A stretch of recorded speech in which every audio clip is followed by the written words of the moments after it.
Hey boys and girls, it's Pastor Jason here, and we are on week 4 of our Wednesday night series of Defend Your Faith.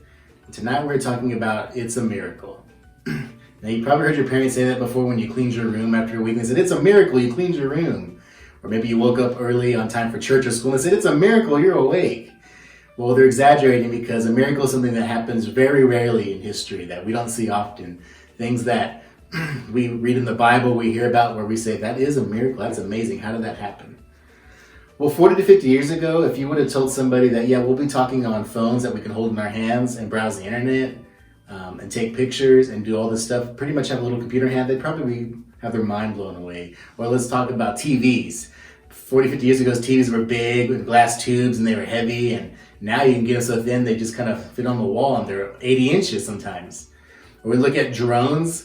50 years ago, no one could even think about having a drone. They had planes back then, but to have a little drone that you could fly around that's really small in your hands, that blew people's minds away. And as science and technology has progressed, you may say, like, we're living in an age of miracles with science and technology. And that may be true. Science and technology does a lot of things with surgery. They do a lot of things with vaccines and stuff. But the true age of miracles came 2,000 years ago when Jesus walked on the earth. Now, if you read through the Gospels of Matthew, Mark, Luke, and John, there's over 30 recorded miracles that Jesus performed. He healed the sick. He helped the lame to walk. He raised the dead. He did a lot of amazing miracles if you read those Gospels. And he did a lot of miracles back then, even before science technology really took off. And he fulfilled these miracles to fulfill prophecy. He was prophesied in the book of Isaiah to do miracles. But the main reason he did miracles was that you may believe that he's the Son of God.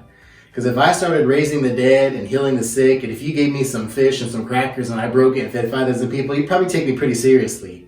And that's why Jesus did miracles, because he wanted everybody to know that I am the Son of God. I am the Messiah. And we want you to know that God still performs miracles today. That he didn't stop doing them 2,000 years ago. He still does miracles. You can talk to people in church that seen miracles happen, that gone to missions trips to Ethiopia, to Mexico. They've seen miracles happen that only can be explained by God doing it. So boys and girls, don't be afraid to talk about miracles to your friends, or when your friends at school ask you, like, what even is a miracle? I don't even know what that is. You can say, Jesus did a lot of miracles in the Bible. Let's read it together.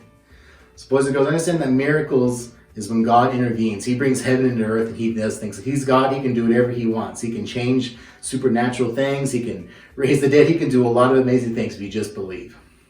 And boys and girls, that leaves us with our power verse that we've been doing for 4 weeks now, which is 1 Peter 3:15. But in your heart, revere Christ as Lord. Always be prepared to give an answer to everyone who asks you to give the reason for the hope that you have.